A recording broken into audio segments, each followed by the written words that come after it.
नमस्कार, आप देख रहे हैं दैनिक साथी हरियाणा। प्रधानमंत्री नरेंद्र मोदी ने शुक्रवार को रेवाड़ी के बावल विधानसभा के गांव माजरा में अखिल भारतीय आयुर्विज्ञान संस्थान यानी एम्स व गुरुग्राम में मेट्रो प्रोजेक्ट की नींव रखकर लोकसभा चुनाव का शंखनाद कर दिया। अपने 35 मिनट के भाषण में मोदी ने कश्मीर से धारा 370 हटाने के आशीर्वाद के रूप में रेवाड़ी की जनता से भाजपा के लिए 370 व एनडीए के लिए 400 सीट का आशीर्वाद मांगा।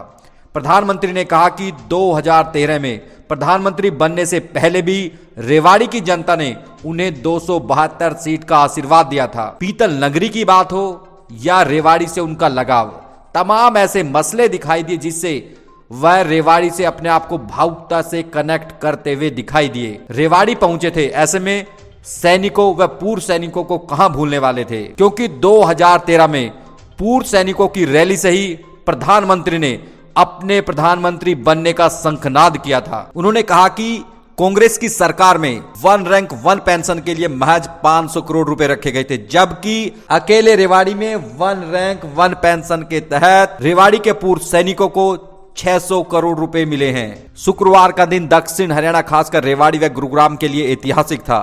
राव इंद्रजीत सिंह को मित्र कहकर बुलाने की बात हो या फिर राव कम बोलते हैं और जो ठान लेते हैं उसके पीछे पड़ जाते हैं, ऐसा बोलकर राव समर्थकों का दिल जीतने का भी काम किया। वहीं मुख्यमंत्री मनोहर लाल के विकास कार्यों की भी भूरी भूरी प्रशंसा करते हुए मनोहर लाल की पीठ थपथपाते हुए दिखाई दिए और बता दिया कि हरियाणा में मनोहर लाल का कोई तोड़ नहीं है। वहीं बावल से विधायक, प्रदेश में सहकारिता एवं जन स्वास्थ्य मंत्री डॉक्टर बनवारी लाल भी गदगद नजर आए, क्योंकि बावल को एम्स के रूप में इतनी बड़ी सौगात देकर उन्होंने अपने विरोधियों के मुंह पर कहीं न कहीं ताला लगाने का भी काम किया है, क्योंकि हरियाणा को इकलौता एम्स बावल विधानसभा में मिला है। किसान आंदोलन से लेकर मोदी द्वारा रेवाड़ी की जनता से 400 पार व राव को मित्र बनाने पर दैनिक साथी से खास बातचीत में राव ने कहा कि सरकार किसानों के मसले को लेकर चिंतित है, जरूर कोई हल निकालेंगे।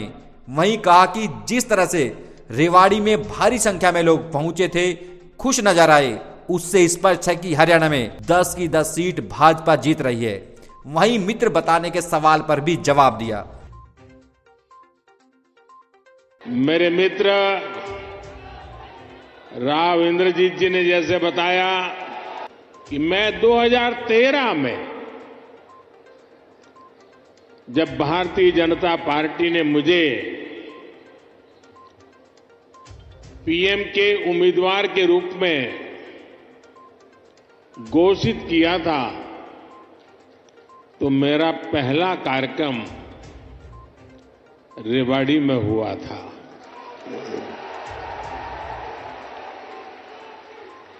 और उस समय रेवाड़ी ने 272 पार का आशीर्वाद दिया था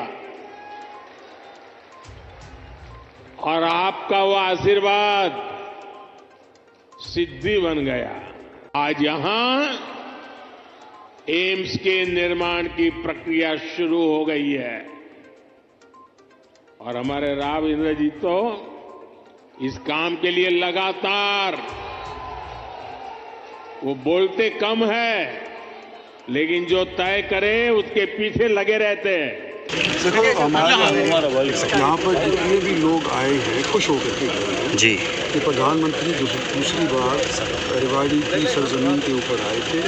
पहली बार जब आए थे, जब पहली बार भारतीय जनता पार्टी की सरकार बनी थी, अब दूसरी बार यहाँ पे आए हैं, तो पूरी उम्मीद है कि तीसरी बार भी भारतीय जनता पार्टी की सरकार बनेगी और भारी बहुमत। सर, किसानों को लेकर कोई बातचीत हो रही है मोदी जी से हुई हो या किसी इस तरीके की बातचीत की, भाई क्या है, क्योंकि आपके लिए बड़ा इंपॉर्टेंट रोल प्ले करते हैं आप केंद्र में भी। आज के दिन तो मोदी जी से इस विषय में बात नहीं हो पाई, फिर सरकार को लेकर सरकार इस चीज़ के बारे में चिंतित है सर, और कुछ ना हल निकालने की कोशिश जरूर कर। जो कल वार्ता हुई इसके बारे में कुछ अपडेट नहीं पता, मैं तो यही पर था, मुझे इसका ज्ञान नहीं है, तो मैं रैली में लगा हुआ जी बिल्कुल, लेकिन कुछ ना कुछ हम जरूर। सीएम से कोई बातचीत हुई हो इस आज नहीं हो पाई, तो आगे करेंगे। सर, 400 पार का नारा दिया गया, क्या कहेंगे आज जिस तरह से रेवाड़ी में एक बार फिर से 400 पार का नारा जिस तरह से रेवाड़ी की भीड़ लगी हुई थी, ये तो मैं कह सकता हूँ कि हरियाणा के अंदर 10 की 10 सीटें आएंगी, बाकी का मुझे ज्ञान है नहीं। आपको मित्र बताया सर, मित्र कहकर संबोधित किया, किस तरह से देखते हैं, क्योंकि तमाम तरह के कयास भी लगाए जा रहे थे। मित्र तो क्या हमारे लीडर है, सारे देश के लीडर, अब तो विश्व के लीडर बन गए।